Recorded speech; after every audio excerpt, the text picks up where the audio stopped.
দেখতে পাচ্ছি auto fit হচ্ছে কিভাবে ক্যান্ডেল।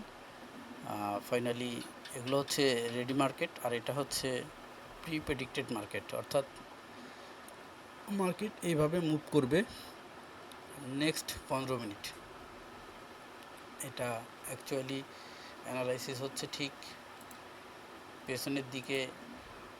এখান থেকে এখানে টোটালি 54 মিনিট আছে প্রি প্রেডিক্টেড। ঠিক পেছনে এরকম 54 মিনিটকে অ্যানালাইসিস করে সে দেখিয়ে দিচ্ছে।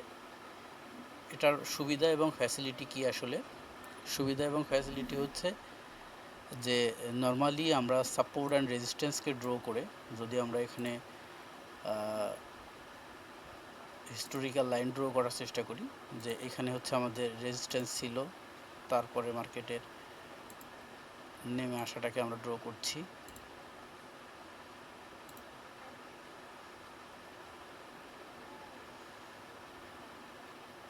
এখানে একটা লেভেল তৈরি হবে, তারপরে এখানে সর্বনিম্ন স্তর হচ্ছে এখানে। তো আমরা সাপোর্ট অ্যান্ড রেজিস্ট্যান্সকে ড্র করে আমরা যেটা বের করতে পারি যে মার্কেট পরবর্তীতে মুভমেন্ট কেমন হবে, কি হবে। বাট এখানে যদি বাস্তবে ক্যান্ডেল দেখা যায় তাহলে ব্যাপারটা আরও একটু ইজি হয়ে যায়। যেমন এই যে আমাদের এই এন্ট্রিটা কিন্তু হিট হয়ে গেল, এখান থেকে ক্যান্ডেল এই যে TP1 অলরেডি হিট, ঠিক আছে। সো এটার মেইন ফ্যাসিলিটি হচ্ছে যে এখানে ভিজুয়ালাইজ করা যাচ্ছে খুব ইজিলি যে এর পরবর্তীতে যে মার্কেটের মুভমেন্টটা হবে এই সাপোর্ট রেজিস্ট্যান্সের আন্ডারেই সেটা কেমন হবে। এবার যদি আমরা এখানে অর্ডার ব্লককে নিয়ে আসি, খেয়াল করেন এখানে একটা বিয়ারিশ অর্ডার ব্লক আছে। আমি জাস্ট তাড়াহুড়ো করে ড্র করতেছি সময় নষ্ট না করার জন্য।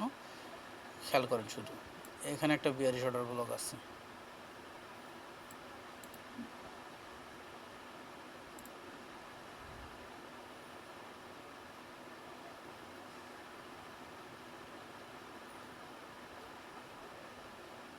এখানে একটা বুলিশ অর্ডার ব্লক আছে, ঠিক আছে। তাহলে এটার উপরে বেস করেও, অর্ডার ব্লকের উপরে বেস করেও কিন্তু আমরা বুঝতে পারতেছি যে মার্কেট এই বিয়ারিশ থেকে বুলিশে আসবে। আমাদের প্রেডিক্টেড ক্যান্ডেলও বলছিল এবং আমাদের এই যে সিগন্যাল সেও বলছে যে এখানে এন্ট্রি নাও আর এখানে এসে টিপি নাও। এইখানে আমাদের একটা রেজিস্ট্যান্স লেভেল আছে, আবার এখানে অর্ডার ব্লক আছে, তার মানে এখানে ঠিকই আছে এসএল। আবার যদি আমরা দেখি এখানে হচ্ছে TP1 দেওয়া আছে, এখানে অর্ডার ব্লক আছে। TP1 থেকে দেখেন মার্কেট ব্যাক করছে, ঠিক আছে। TP1 থেকে মার্কেট ব্যাক করছে। এইবার যদি আপনি খেয়াল করেন যে TP2 নিচে দেওয়া আছে, কেন নিচে হচ্ছে এই যে সর্বনিম্ন লোয়ার লেভেল। সো এখান থেকে মার্কেট কিন্তু পুনরায় আবার ব্যাক করবে, করে এটাকে এই যে ব্রেক করবে, ঠিক আছে। সো ব্যাপারটা খুবই সুন্দর। এবং এইখানে মেইন ম্যাটারটাই হচ্ছে ইন্ডিকেটর ডেভেলপ করা হয় কেন। ইন্ডিকেটর ডেভেলপ করার পেছনে কারণটাই হচ্ছে নির্দিষ্ট একটা স্ট্র্যাটেজিকে ভিজুয়ালাইজ করা। অর্থাৎ আমার মাথায় একটা থিঙ্কিং আছে, আমার মাথায় একটা লজিক আছে, আমি আমার এই লজিকটাকে আরেকজনকে আমার ভাষায় বুঝাইতে পারবো না, বা তাকে যদি গল্পে গল্পে বলি, থিওরিক্যালি বলি বা লজিক্যালিও দেখাই, সে বুঝতে পারবে না। এই জন্য একটা ইন্ডিকেটর ডেভেলপ করা, যে ইন্ডিকেটরটা দেখলে ভিজুয়ালাইজ হবে। অর্থাৎ ব্যাপারটা এরকম, মনে করেন আমি একটা কোনো কিছু তৈরি করব, তো আমি যদি একটা বিল্ডিংয়ের ডিজাইন তৈরি করি, ডিজাইনটা দেখে সবাই বুঝতে পারবে যে হ্যাঁ এইটা এরকম হচ্ছে, ভবিষ্যতে এরকম হবে। কিন্তু যদি এটা ডিজাইন তৈরি না করে গল্প শোনাই, তাহলে সে কিন্তু পুরোটাই মানে 100%-এর মধ্যে 40%ও ভিজুয়ালাইজ করতে পারবে না। এটাই হচ্ছে মেইন ফ্যাক্ট।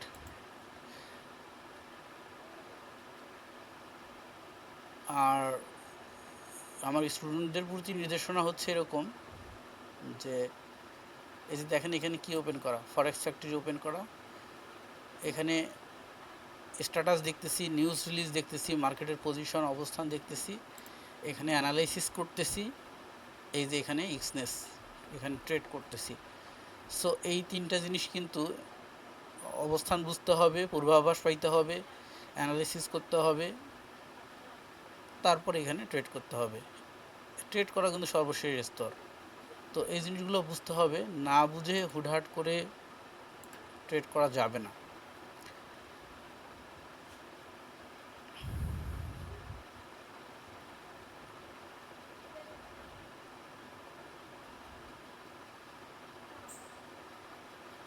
এই যে দেখেন মার্কেটের স্ট্রাকচার, অনেকেই যারা নতুন তাদের ক্ষেত্রে মনে হবে ব্যাপারটা এরকম যে একটু আগে মার্কেটটা এরকম করে ছিল, এখন ঠুস করে নড়ে যে আর এক রকম হয়ে গেল কেন। হ্যাঁ, যারা নতুন তারা বুঝতে পারবে না, কারণ এখানে আপনাকে ভিজুয়ালাইজ যেটা করতে হবে, ক্যান্ডেলের স্ট্রাকচার এবং মার্কেটের ভ্যালু দেখতে হবে, অর্থাৎ পজিশন দেখতে হবে। যেমন এইখানে একটা নতুন ক্যান্ডেল তৈরি হয়ে গেল এই ক্যান্ডেলের উপরে, তাহলে তো এখন প্রেডিক্টেড এই ক্যান্ডেলটা চলে যাবে, যাওয়ার পরে নতুন ক্যান্ডেল এখানে আসবে, নতুন ক্যান্ডেল তৈরি হবে না। তো এখান থেকে একটা ক্যান্ডেল কমে যাবে, এই দিকে একটা ক্যান্ডেল বাড়বে, এদিকে একটা ক্যান্ডেল কমবে, এদিকে একটা ক্যান্ডেল বাড়বে। খেয়াল করেন, এই ক্যান্ডেলটা শেষ হয়ে গেলে দেখতে পাবেন যে একটা কমে যাবে আর একটা এখানে বেড়ে যাবে। তো এই যে নতুন একটা ক্যান্ডেল শুরু হয়ে গেলো, দেখেন ওইটা কিন্তু চলে গেলো, এদিকে নতুন একটা ক্যান্ডেল তৈরি হলো, অর্থাৎ এইদিকে একটা রিয়াল ক্যান্ডেল আসবে আর ভার্চুয়াল ক্যান্ডেল এখান থেকে একটা চলে যেয়ে নতুন ভার্চুয়াল ক্যান্ডেল আবার এইদিকে হবে। অর্থাৎ ওইটার উপরে বোঝা যাবে যে মার্কেটের কী পরিস্থিতি কেমনে হবে। যেমন আমরা যেমন এদিকে এরকম করি না অ্যানালিসিস করার সময়, যে সাপোজ এইখানে 1 ঘন্টার মার্কেট আছে, তো আমরা কি করি যে এই দিকের হলো এই 30 মিনিট অ্যানালিসিস করলে এই দিকে 30 মিনিটের অবস্থা বুঝতে পারি, তাই না? যে মার্কেটের হাই এখানে ছিল, এই যে হাই এই পাশে ওইখানে, তারপরে মার্কেট এই যে এখানে একটা স্টেপ তৈরি করছে, এই যে এখানে, এই যে এখানে, ঠিক আছে। তারপরে মার্কেটের এই যে পরের স্টেপটা এখানে, এই যে পরের স্টেপটা এখানে, তারপরে একদম লোয়ার স্টেপটা এখানে, এই যে লোয়ার স্টেপটা এখানে। তার মানে এখানে যে ঘটনা মার্কেটের ঠিক এখানেও সেরকম ঘটনা। তো এইটা যখন মার্কেট এখান থেকে সরে আসবে, আমি অনেক বাংলা ভাষায় বলি, হয়তোবা মনে করেন অনেকেই মনে করে যে আসলে কি বলে না বলে। মনে করেন যদি এইখান থেকে শুরু করি অ্যানালাইসিস দেখা, তাহলে এখান থেকে অ্যানালাইসিস যদি আমরা এইটা দেখি, এইটুকুর অ্যানালাইসিস যদি আমরা দেখি, তখন আবার এই দিক থেকে এই পর্যন্ত আমরা দেখবো হলো রেজাল্ট, তাই না? তো তখন কিন্তু এই সাপোর্ট রেজিস্ট্যান্সের ড্রয়িংটা এইরকম আর থাকবে না। যখন কিনা সাপোর্ট রেজিস্ট্যান্সের ড্রয়িংটা এরকম আছে, যখন কিনা এটা আবার এদিকে চলে যাবে, তখন কিন্তু সাপোর্ট রেজিস্ট্যান্সের ড্রয়িংটা চেঞ্জ হয়ে যাবে। কেমন চেঞ্জ হয়ে যাবে? তখন আবার ড্রয়িংটা, এই আমি গ্রিন দিয়ে ড্রয়িং করতেছি, তখন ড্রয়িংটা শুধু এই পর্যন্ত হবে। হ্যাঁ, কারণ এই দিকে নিচে তো আমরা কী আছে আমরা জানি না, আমরা শুধু এই দিকটা জানি, ঠিক আছে। সো তেমনি এই দিক থেকে একটা করে ক্যান্ডেল শেষ হবে আর এদিকে নতুন একটা শুরু হবে। আমরা যদি এই মার্কেটে এসেও বোঝার জন্য আমি আরেকবার বলি, একদম লোয়ার মার্কেট কোথায় আছে, এই যে লোয়ার ড্র করলাম, তারপরে স্টেপ কই আছে, এই যে স্টেপ, তারপরে স্টেপ এই যে মিলে একদম সাপোর্ট রেজিস্ট্যান্স ড্র করেন যদি, তাও মিলবে। এবার যদি আপনি এখানে ড্র করার চান, আপনি স্ট্রাকচার ড্র করতে চান, তাও মিলে যাবে।